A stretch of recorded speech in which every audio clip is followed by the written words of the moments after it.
Bom dia. Hoje a gente vai falar um pouquinho sobre filosofia pop. Essa aula é feita em homenagem ao meu amigo Charles Feitosa, filósofo pop, filósofo que me mostrou o que é filosofia pop. Na verdade, ele não me mostrou, mas a sua existência, a existência do Charles é uma filosofia pop. Então, toda reverência, parabéns, feliz aniversário. Que muitos aniversários ainda venham, que nós possamos estar juntos com saúde, paz, alegria, amor, carinho, prosperidade. Tudo isso você merece muito mais. Então, essa aula eu estou dando em sua homenagem, Charles, e eu quero primeiro mostrar a vocês o Charles, meu amigo de 24 anos. Tem 24 anos que eu conheço o Charles, e eu desejo a todos os meus estudantes que me acompanham nessa jornada de descoberta sobre o que fala filosofia, a que tenham como eu tive um amigo como Charles, porque eu conheci o Charles, eu tinha 16 anos. Eu fui para Ouro Preto, conheci Ouro Preto. Lá eu conheci uma sacerdotisa que até hoje está viva, né, fazendo descobertas sobre o mundo da encantaria. E eu voltei de lá, meses depois ela veio aqui para o Rio, foi minha hóspede, eu a hospedei, né? E aí o Charles era amigo dela, foi lá em casa e a gente se conheceu. Você conhecer o filósofo é uma coisa inusitada, porque te marca profundamente. Você sabe que aquela pessoa, ela de alguma forma tem uma luz interior e que te encanta. Então, assim, quando eu conheci o Charles, senti uma afinidade instantânea. E ele depois veio me dizer que ele também sentiu uma afinidade instantânea por conta da minha calma. E isso o marcou, assim como a mim marcou. Eu descobri no Charles uma criança. Tem uma fala do Timeu, a obra de Platão, que fala que os gregos são eternas crianças, que vêm as catástrofes, e as catástrofes destroem todos os documentos, destroem parte da história grega, e aí você descobre que você não tem história, e quando você não tem história, você se descobre como uma criança, desperta para a possibilidade de conhecer e de aprender. Então, eu gostaria que todos tivessem a oportunidade que eu tive de conhecer um filósofo quando adolescente. Por isso, eu fico feliz de vocês poderem me conhecer. Era uma piada de filósofo, mas tudo bem. Deixa eu te apresentar o Charles, vocês que estão aí. Vão ficar muito felizes de conhecer o Charles. Então, vocês certamente estão vendo aí o Charles, cadê? Ele sempre com essas camisas inusitadas, camisas que falam alguma coisa sobre ele. Peraí, gente, esse aqui não é o Charles. Eu acho que o Charles, ele tá nessa camisa. A imagem dele tá na camisa. Bom, é o Charles ou não é o Charles? É o Charles, né? Charles Feitosa, tá aí, Charles Feitosa. Mas a imagem não é da pessoa que eu conheci há 24 anos. É um simulacro de Charles Feitosa, isso? Ai, meu Deus, não é o Charles. Cancela, cancela. Esse não é o Charles. Quem colocou essa imagem? Stop. Não, não é o Charles. Então, a gente vai ter que fazer uma pesquisa mais atenta aqui para descobrir cadê a imagem. Se é verdade, a imagem do Charles é o Charles mesmo. Eita, que problema a gente vai ter para conseguir isso. Para conseguir saber se a imagem do Charles é o Charles mesmo, a gente vai ter que fazer filosofia. E aí, para ser coerente com a proposta do Charles, a gente vai ter que fazer filosofia pop. Mas o que é filosofia pop? Toda vez que eu ouço a palavra filosofia pop, e aí tem 24 anos que eu conheço o Charles, e tem 24 anos que ele está com essa ideia de filosofia pop, eu me pergunto, afinal de contas, o que é isso? Acontece o seguinte, que a filosofia, a princípio, é um saber que surgiu na Grécia clássica, e é a principal disciplina que se pretende clássica, e que traz para nós as raízes da civilização ocidental e que permanece nesse sentido totalmente fixa em raízes, né? E aí vem o Charles e fala, não, filosofia pop é que é a parada. Aí você logo lembra da música, né, dos Titãs, o pop, o, é, o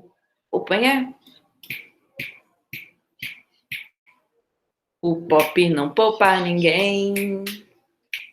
O papai é pop, o papai é pop, o pop não poupa ninguém. Então, essa música aí eu acho que ajudou Charles a pensar a necessidade de fazer filosofia pop. Uma filosofia que seja como trazer nós, filósofos, como papas. Papas do questionamento, papas do movimento de repúdio a qualquer totalitarismo, né? Movimento de repúdio à ditadura. Nós somos papa da liberdade. Enfim, a gente fica com essa pulga atrás da orelha quando fala filosofia pop, porque se filosofia é esse monumento de classicismo, né, que se pretende sempre capaz de voltar às fontes e falar o que são mesmo as fontes, né, distinto das imagens que a gente possa ter. Então, Platão é esse monumento, né, inamovível, perpétuo, que a gente pode voltar e saber que as ideias são eternas, porque ele disse primeiro que as ideias são eternas, e aí a gente fica como pedras, buscando ser pedras. Melhor dizendo, a gente ainda não é pedra, né? A gente fica buscando ser pedra, no sentido de alguma coisa fixa a partir da qual as outras pessoas possam se orientar. E aí a filosofia pop não é isso, né? A filosofia pop vem contra isso. A filosofia pop, eu desconfio que ela se encontra muito mais genuína do que as outras filosofias, se pode se dizer, né, que existem outras filosofias, filosofia de Platão, filosofia de Aristóteles, filosofia, né, de Hobbes e filosofia pop. E o que é a filosofia pop? Então, a filosofia pop, eu acho que se encontra o nome, o conceito, ele está junto com essa noção de quando surgiu a filosofia, quando o filósofo chamado Sócrates fazia filosofia, ninguém sabia o que era filosofia. Era um contínuo aprendizado, né? Então, você se desconstruía a partir da própria etimologia da palavra ou do filósofo querendo mostrar para você que o saber não está aí dado. É preciso você amar o saber, portanto, você se desfazer daquilo que você sabe previamente para poder aprender. Você, como cada um de nós, como um vaso vazio, a ser possivelmente pleno num instante de sabedoria. Então, acho que a filosofia pop ela está nesse lugar de questionamento, de indagação sobre a sua própria condição de ser filosofia. E isso tem a sua riqueza, a riqueza da filosofia pop, eu acho que está aí. Além disso, eu acho que a filosofia pop ela pode se dizer que é muito semelhante ao rap, por conta do seguinte: a filosofia, a psicanalista Maria Rita Kell falou uma coisa que me deixou feliz, que é a respeito do rap ele ter uma potência de fraternidade, que é nessa possibilidade de você falar os mano, as mana, né?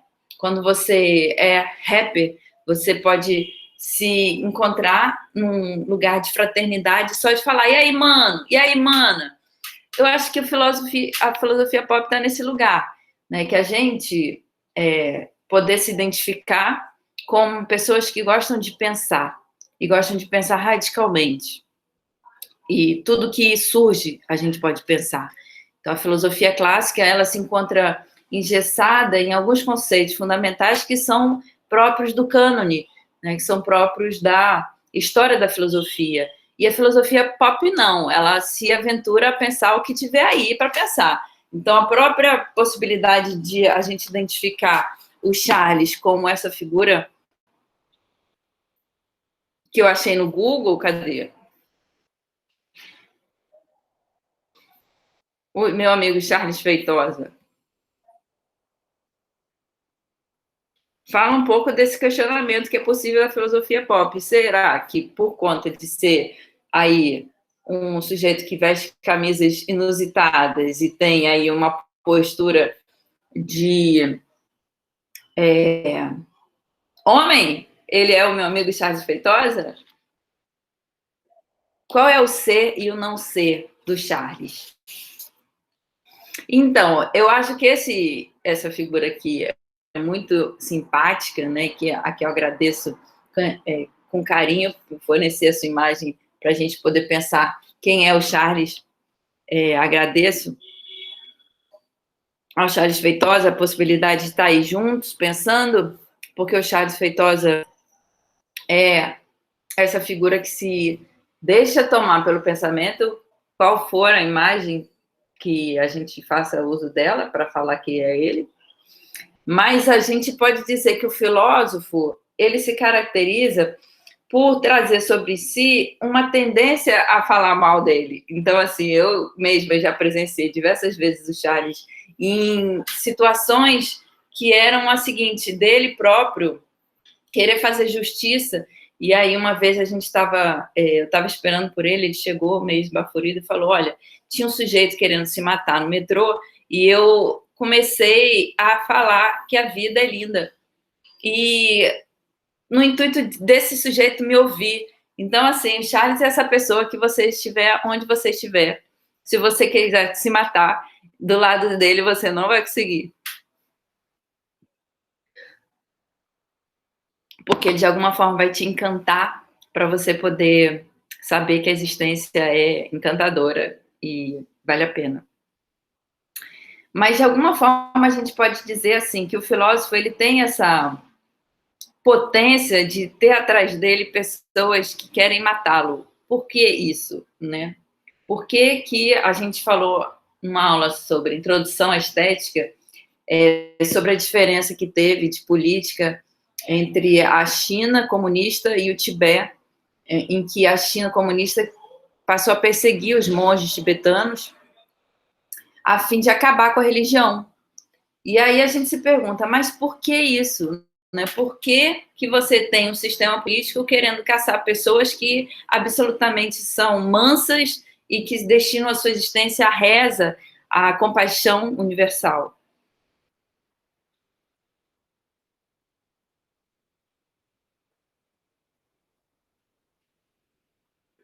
É uma questão, não é uma questão filosófica. E como toda questão, a gente precisa parar e refletir, parar para pensar sobre o que significa isso, né? E aí eu gostaria de fazer mais um elogio, essa aula é de elogios ao Charles. O elogio ao Charles é o seguinte, sempre durante esses 24 anos, já vai para 25 anos que eu conheço o Charles, todas as vezes que eu trouxe para ele uma questão, ele se colocou a pensar e refletir, e depois ele veio com uma sacação genial, falando sobre aquela questão que eu coloquei, e me fazendo refletir mais e chegar a um consenso, ou melhor dizendo, a um dissenso, talvez, mas há um tempo de reconhecimento do pensamento como uma instância capaz de nos transformar. E aí eu estou lendo esse livro, cadê o livro? Estou adorando ler esse livro do Alberto Mussa, A Origem da Espécie. O escritor vai fazer uma pesquisa hercúlea sobre os mitos. de origem do fogo. Então, a gente é convidado a ir com ele, com o narrador, em busca da origem da espécie, como essa possibilidade de ter a humanidade, em algum momento da pré-história, encontrado o fogo e aprendido como lidar com ele. Seja através do roubo, seja através da partilha. E, fundamentalmente, a partir da partilha, tornou-se possível a sociedade. É uma tese antropológica, né? Uma tese etnográfica, e como tal é distinta da filosofia. A filosofia ela é muito voltada para as suas próprias condições de possibilidade. Então, tudo que não for logos é estranho à filosofia, a gente precisa estar sempre no logos.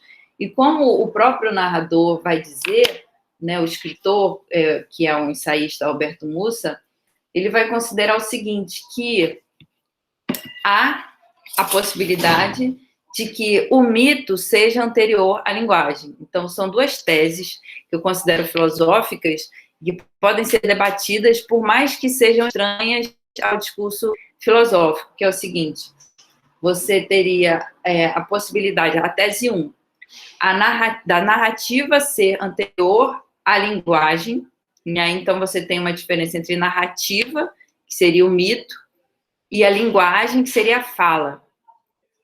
Ele defende essa possibilidade, né? Traz, assim, a hipótese de que a narrativa... O que ele chama de narrativa? Seriam as estratégias de sobrevivência e de caça, né? A estratégia de sobrevivência, exemplo, caça, exemplo, como lidar com fogo, que os primeiros hominídeos, né, o Homo sapiens, teria descoberto sem que ainda tivesse a aptidão para a linguagem. Então, a princípio, vai ter essa tese defendendo de que a hipótese de que a narrativa, que esses primeiros seres humanos que não eram humanos, eles possam ter se situado no espaço e tempo que era da Terra de forma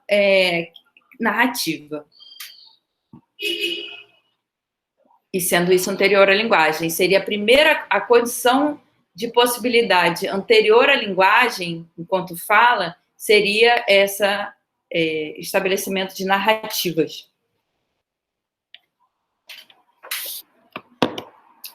Inclusive, nesse meio tempo, entre o estabelecimento de narrativas, que seriam essas estratégias de caça, estratégias de dança, e ele vai falar que a principal característica, antes de surgir linguagem, você teria surgimento do xamã. Por quê? Porque para você despertar a comunidade, e aí você tem, bom, quando que tem comunidade? Tem comunidade quando se partilha o fogo. E aí, lá na etnografia, o Alberto Mussa vai buscar construir uma narrativa para pensar essa situação, que é a seguinte: você teria uma situação narrativa que é a seguinte: o ser humano, antes dele ser humano, surge um ser, né, que consegue ser animal. Então, um ser que consegue ser onça seria como nós, humanos, mas ainda não humanos, quase humanos.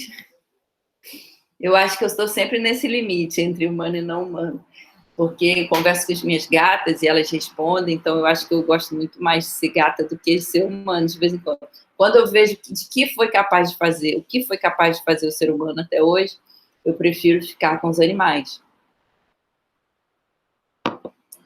E aí, ou então com Jales, das duas uma. Ai, ai. O que é interessante é que quando a gente descobre essa potência, né, de ser filósofo, ser filósofa, a gente descobre também a potência do outro ser filósofo, ser filósofa. E aí a gente quer ficar sempre junto. O filósofo quer ficar com o filósofo, assim como o comediante quer ficar com o comediante, né? Tem um discurso que sintoniza, entra em sintonia. Então, eu estou enunciando as teses que estão no livro A Origem da Espécie, Roubo do Fogo e a Noção de Humanidade, do Alberto Mussa, com a certeza de que o Charles vai ouvir essas teses e vai ficar refletindo e vai retornar com uma fala sábia sobre por que é um equívoco ou por que é uma sacação genial essa tese. E nisso está a descoberta da filosofia pop. Como que se faz filosofia pop? Que você, levando para um filósofo pop uma questão, que é uma questão contemporânea, uma questão antiga, uma questão que para a maioria dos filósofos não vai fazer qualquer sentido e que eles vão recusar como uma questão de menor valor, o filósofo pop pega e traz e fala um pensamento genial e nos desconcerta e nos estimula a indagação e a possibilidade de descobrir a sabedoria. Voltando à tese da narrativa ser anterior à fala. Interessante, assim, né? Essa tese, inclusive, vai estar em diálogo. O autor, Roberto Mussa, vai estar em diálogo com Eduardo Viveiro de Castro, Carlos Fausto, João César de Castro Rocha, enfim, intelectuais de gabarito aí, né? Que nos permitem saber que a obra realmente é uma obra densa, uma obra de fôlego, um trabalho hercúleo, como eu já disse, né, buscando aí em a mitologia de todo o mundo. Ele coloca ali pelo menos 380 narrativas sobre como teria surgido o fogo. E a gente é convidado a, enfim, entrar nessas narrativas e pensar junto como pode ser isso, né, da descoberta do fogo. Será que o fogo é o fogo quanto metáfora também?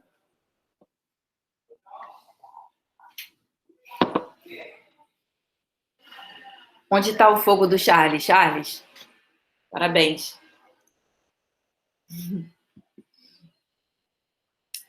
Há a possibilidade, então, de descoberta do humano, segundo essa tese, que não se pretende filosófica, se pretende antropológica, né, e etnográfica, sobretudo, seria a descoberta de que existiriam alguns seres, a princípio sapiens, homo sapiens, que conseguem ser animais, que conseguem ser onça, que conseguem ser aves, que conseguem ser o gavião.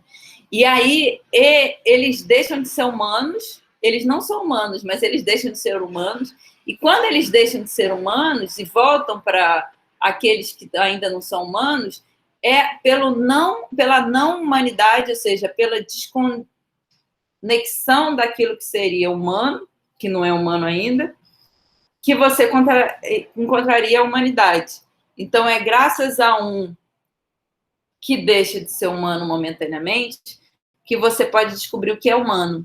E aí o autor vai falar, não, é por isso que você tem a possibilidade de descobrir a humanidade. A humanidade, ela não seria algo dado, seria algo que se dá, uma descoberta que se dá à medida do que se mostra não humano, ainda não humano. Ou seja, é um devir absoluto, né? Que você tem aquele que pode se transformar em animal, né? O animal, ele não pode se transformar em humano enquanto é um animal. Então, o gato não vai deixar de ser gato para ser humano, ele vai permanecer gato. A onça vai permanecer onça. Humano não, humano pode ser gato, humano pode ser onça, humano pode ser gavião. E aí você tem a descoberta do xamã. O xamã é esse que ele pode ser um animal. Ele pode se descobrir não humano.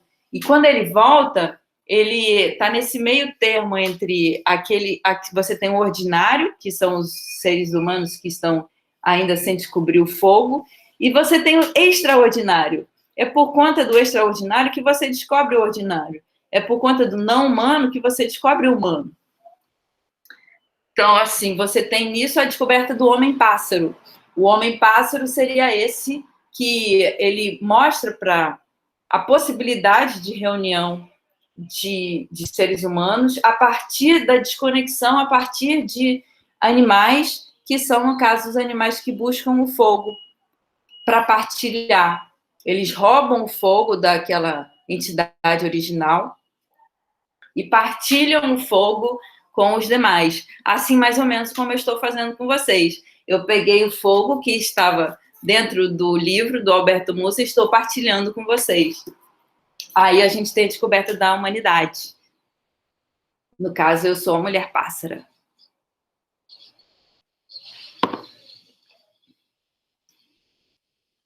Então, essa é a primeira tese que eu queria trazer para o Charles de aniversário, para reflexão. O trabalho de filósofo é esse mesmo. E a segunda tese é a seguinte, é uma tese que eu já tive contato com ela, que fala sobre essa instância de que sempre quando você tem a formação de um grupo humano, você tem a exclusão de um. Né? Então, sempre tem a formação de um grupo humano, você tem a exclusão de um. Isso aí é uma tese sociológica, digamos, né? Mas que eu convido você, Charles, e mais quem estiver querendo compartilhar dessa aula pop, a pensar o seguinte, será que, se for a hipótese de for verdade essa tese de que se você tem a formação de um grupo humano, e aí você já tem, né, já foi a descoberta do fogo, já foi a descoberta da fala, você tem instituído uma sociedade, sempre que você tem instituído uma sociedade, você tem, justamente nessa mesma lógica de constituição da sociedade, a exclusão de um. Aí eu quero convidar vocês a pensar se esse excluído não é o filósofo, se o filósofo não é aquele que sempre se vê excluído. E que, à medida em que se descobre que há a possibilidade de ser excluído ser melhor do que estar junto, a gente se torna filósofo. Né? Já se lembra, quem se lembra de Sócrates lá no Fédon, que considera eu vou morrer, Sócrates depois de ter tomado a cicuta, ou melhor dizendo, antes de ter tomado a cicuta, eu vou morrer. Agora eu não sei quem estará melhor, se eu que vou morrer ou se vocês que ficam.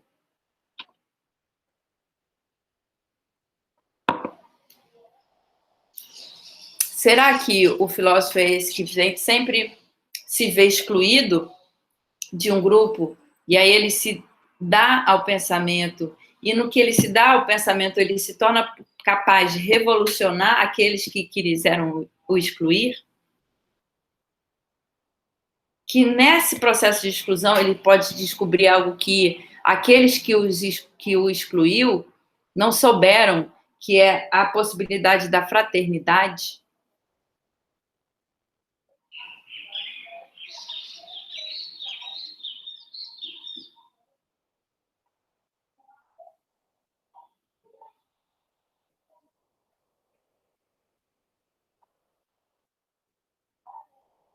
A descoberta da possibilidade de se ouvir o coração para falar.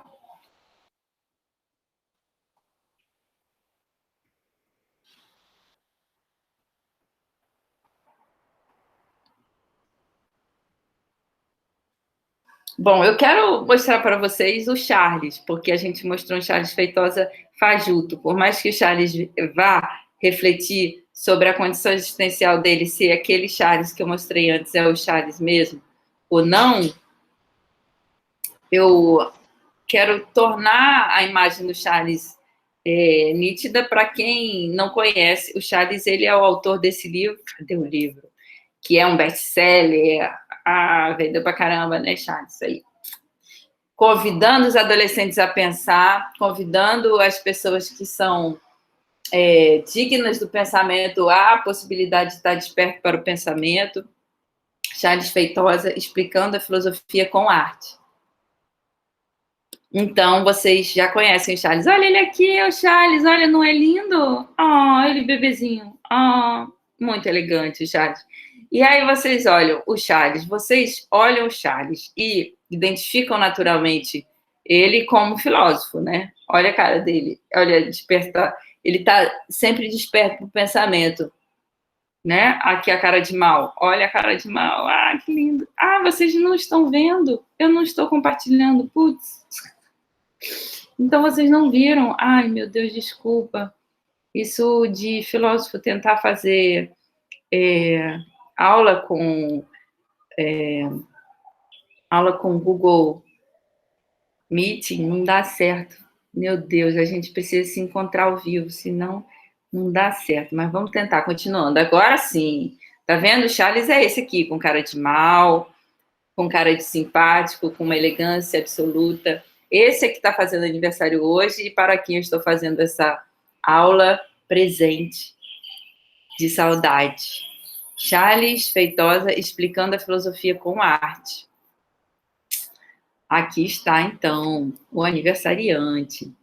E aí eu quero convidar vocês a pensar, quando vocês veem essa imagem, vocês diriam que se trata de uma pessoa que foi na Alemanha fazer um doutorado em alemão e defender um doutorado em alemão sobre Heidegger e sobre Hegel, que são os filósofos mais sinistros da história da tradição metafísica, e sobreviveu a isso, vocês diriam? Então, aí eu quero também convidar vocês a refletir mais um pouquinho sobre essa questão do quem é o filósofo, o que é o filósofo. Mais de uma vez, eu falei que o Charles, esse meu amigo, que está aqui sorrindo, ele foi para a Alemanha, defendeu uma tese de doutorado, ele é PhD, não apenas em filosofia, mas em filosofia na Alemanha, tendo defendido lá. A tese dele é sobre o amor em Hegel e Heidegger. Ninguém acredita quando eu falo. Todo mundo fala, o quê? Aquele foi lá na Alemanha e defendeu em alemão mesmo a tese de filosofia. Aí eu fico pensando, mas... Aí eu conto de novo, não, o Charles foi na Alemanha. Isso até me cansa de vez em quando, sabe? Porque eu tenho que repetir. Não, ele foi lá na Alemanha e defendeu a tese em alemão. Ninguém acredita. E aí eu fico me perguntando, por que raios ninguém acredita, né? O que tem no Charles que faz a gente pensar que ele não seria capaz de ir na Alemanha defender para os alemães uma tese em alemão, em Heidegger e Hegel? Aqui, ele bonitinho. Eu acho que eu conheci antes dele ser novinho assim. Eu acho que depois dele ser novinho assim. O Charles, ele não é apenas professor de filosofia encantador, ele também é pai de 2 filhos, excelente pai, super presente, merece também os parabéns por isso. Aqui o livro que eu fui convidada para escrever um artigo nesse livro em homenagem a Luiz Bica, que foi o nosso professor conjuntos, né, meu e dele, e de mais uma galera, e talvez seja também capaz de falar um pouquinho sobre essa descoberta que é ser filósofo numa sociedade que não necessariamente admira o filósofo, a filósofa. Então, na Alemanha, talvez se admire mais quem é filósofo. Aqui no Brasil, a gente está sempre tentando mostrar para a pessoa qual é, né, por que é importante o filósofo, porque é fundamental, né, você ter filósofos na sociedade. A segunda tese que a gente comentou anteriormente, aquele que é filósofo, sem uma sociedade que não tenha um filósofo, uma filósofa, ele não se permite descobrir a própria humanidade. Porque a partir dessa capacidade do filósofo de desconstruir a humanidade, é que você descobre a potência da humanidade. E aí, isso no Brasil a gente não tem. Então, a gente é muito mais convidado a formar uma fraternidade que é semelhante ao rap. A gente falou do rap antes. O rap que tem os mano e as mana.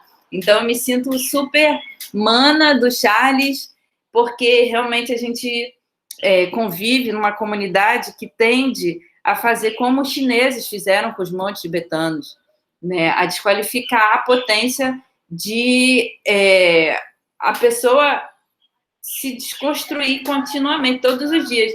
Então, essa pergunta sobre por que não acreditam quando eu falo que essa pessoa maravilhosa, pai de 2 filhos, que é paizão mesmo, que está ali presente, conseguiu ir na Alemanha defender uma tese em alemão para alemães, numa matéria que os alemães têm uma história fantástica, né? A história da filosofia na Alemanha, e a gente no Brasil está sempre tateando, né? A gente está sempre desconstruindo, a gente se perguntando, a gente nem sabe o que é filosofia, nem nunca vai saber, falando assim, o senso comum,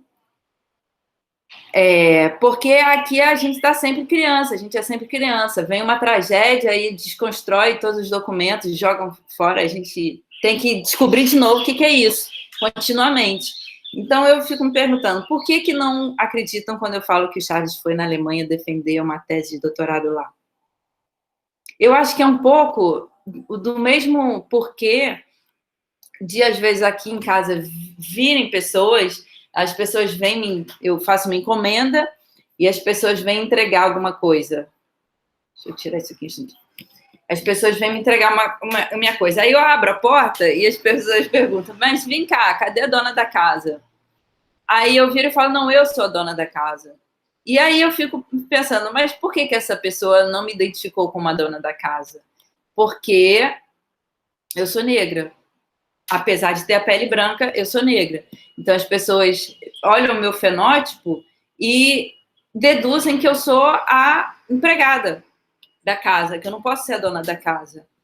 E acho que esse preconceito, né, também perpassa a justificativa do Charles não poder ser identificado como uma pessoa que foi na Alemanha e defendeu uma tese de doutorado na Alemanha.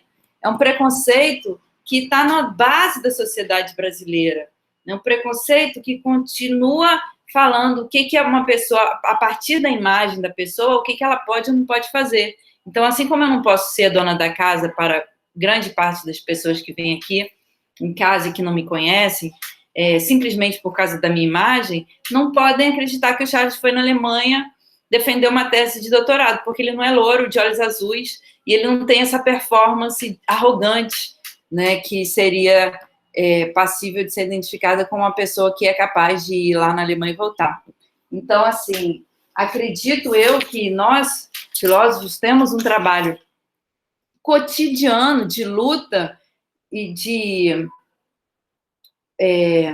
quebra dos preconceitos instalados nessa sociedade que perpassam justamente a nossa existência, porque somos filósofos. Então, essa atitude de arrogância que se esperaria de filósofos por conta de ser uma potência de sabedoria, a gente não tem. A gente é essa coisa informal, esse descompromisso com a arrogância, com o pedantismo. Então, a gente tem essa tarefa cada vez mais dinâmica, de luta contínua contra as arrogâncias, contra o preconceito, contra aquilo que acham que a gente tem que ser, e a gente fala, não, a gente não vai ser isso, a gente não vai ser coisa nenhuma, a gente vai ser o que a gente puder ser de amor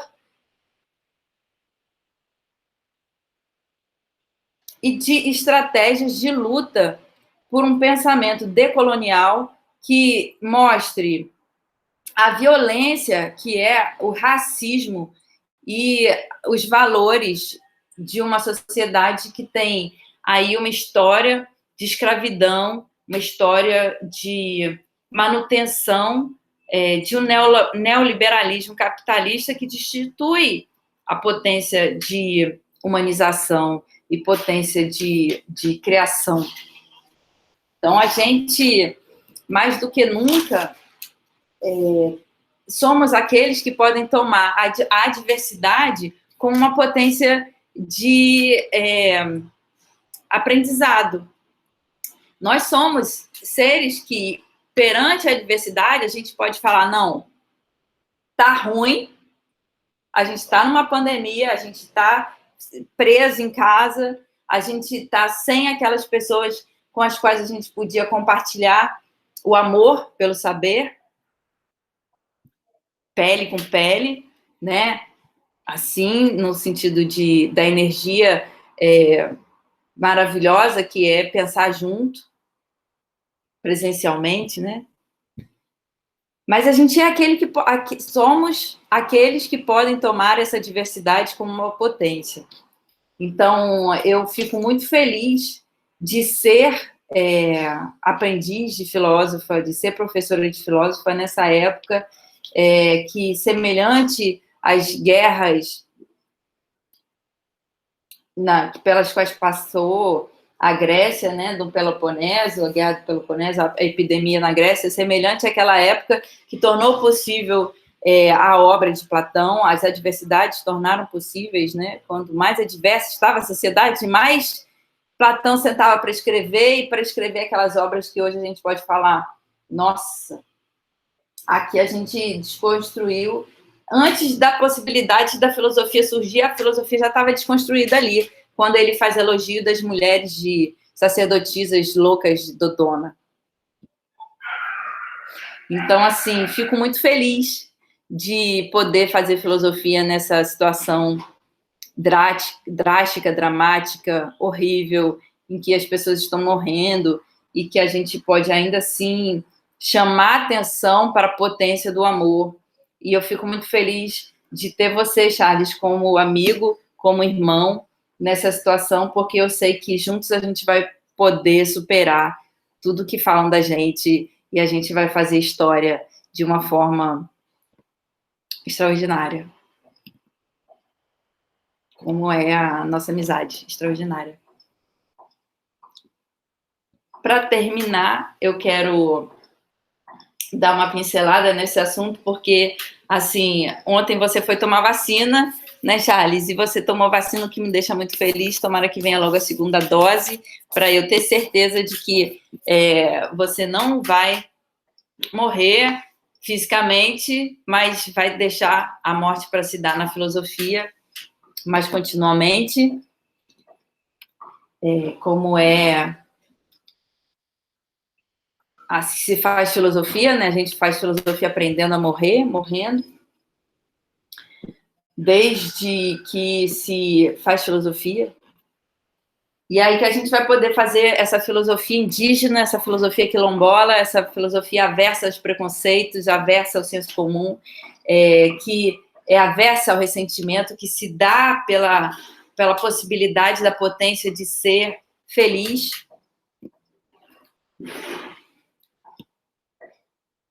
A gente vai continuar, apesar de tudo, que venha toda a tragédia, a gente vai continuar. E aí ontem foi essa realização de que quando você foi tomar vacina, os seus alunas, estudantes, sei lá quem, amiga, alguém comentou lá no Instagram, alguma coisa assim, está indo o espírito absoluto tomar vacina.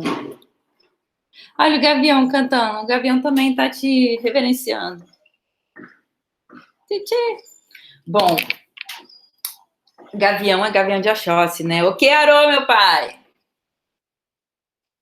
E aí a gente tem isso, né? Aí o meu filho me perguntou, mãe, afinal de contas, o que é isso do espírito absoluto e tomar vacina?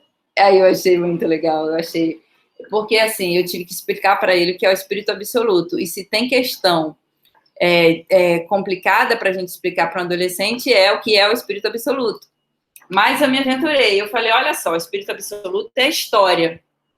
A história é uma relação, segundo Hegel, uma relação do ser com não ser, num processo de supra-assumir-se na dialética, o que ocasiona a libertação. Piorou, né? Eu falei menos do que... Por mais que eu tenha falado, ele entendeu menos do que eu tinha falado antes. Se eu tivesse só falado, não, espírito absoluto é espírito absoluto, ponto, talvez ficasse mais fácil. Mas eu chamei para assistir uma aula sua, o que não ajudou muito. Mas, de certa forma, assim, falei sobre essa obra, os cursos de estética do Hegel, né? E aí, aqui nos cursos de estética, a gente tem essa possibilidade de pensar como o Hegel se situa afinado com uma fala que é uma fala dos profetas, né, uma fala dos messias, que é uma fala pela liberdade de se fazerem reunião do humano com o sagrado, ou melhor dizendo, do humano como mais que humano, ou de mostrar para o ser humano a potência de ser liberdade numa reunião com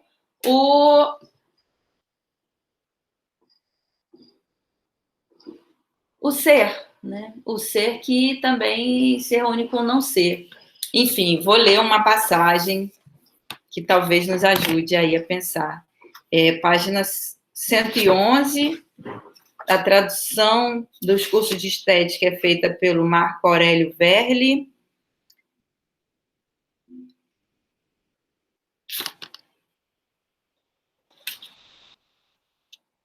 Volume 4, 2014. Edição editora da USP. Então, assim, vai falar sobre o espírito absoluto, o Hegel ele mesmo. A base unicamente possível de ser pressuposta, a saber, poderia apenas ser o espírito universal do mundo, que não pode chegar à intuição como estado particular e tem como seu local a Terra toda. Então, não a intuição, é a razão. Igualmente, a única finalidade realizada nesta epopeia seria a finalidade do espírito do mundo, que apenas pode ser apreendida no pensamento e, em seu significado verdadeiro, tem de ser explicada de modo determinado. Mas se ela, a base, né, tiver de surgir em forma poética, em todos os casos, para dar ao todo o seu sentido e conexão adequados, teria de ser ressaltado como que age autonomamente a partir de si mesmo. Então, a base do espírito universal é aquilo que tem autonomia. A autonomia é a palavra latina para dizer autarquia, né? Auto é si mesmo, nomo é lei, a autonomia é aquilo que pode dar lei a si mesmo. E aí o Hegel fala que isso se dá no pensamento. Então, somente. Isso seria poeticamente apenas possível se o mestre de obra, demiurgo, interior da história, a ideia absoluta eterna que se realiza na humanidade, chegasse à aparição ou como indivíduo executor ativo condutor, ou se fizesse valer como necessidade que faz efeito de modo oculto. No primeiro caso, porém, a infinitude deste conteúdo teria de explodir. O recipiente artístico, sempre restrito da individualidade determinada, ou, para enfrentar esta desvantagem, decair a uma alegoria rasa da reflexão universal sobre a determinação do gênero humano e sua educação, sobre o alvo da humanidade, sobre a completude moral, ou seja, como se fosse estabelecido de outro modo a finalidade da história mundial.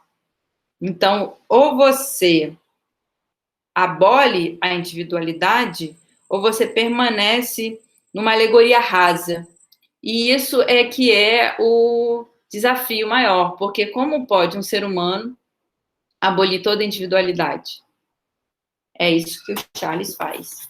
E por isso eu tiro meu chapéu para ele e eu reverencio como este ser humano que destina os outros à liberdade. Obrigado, Charles, por você existir. Obrigada por você existir. Conte comigo sempre. Meu beijo no coração para você. Tamo junto. Eparrei. Oiá.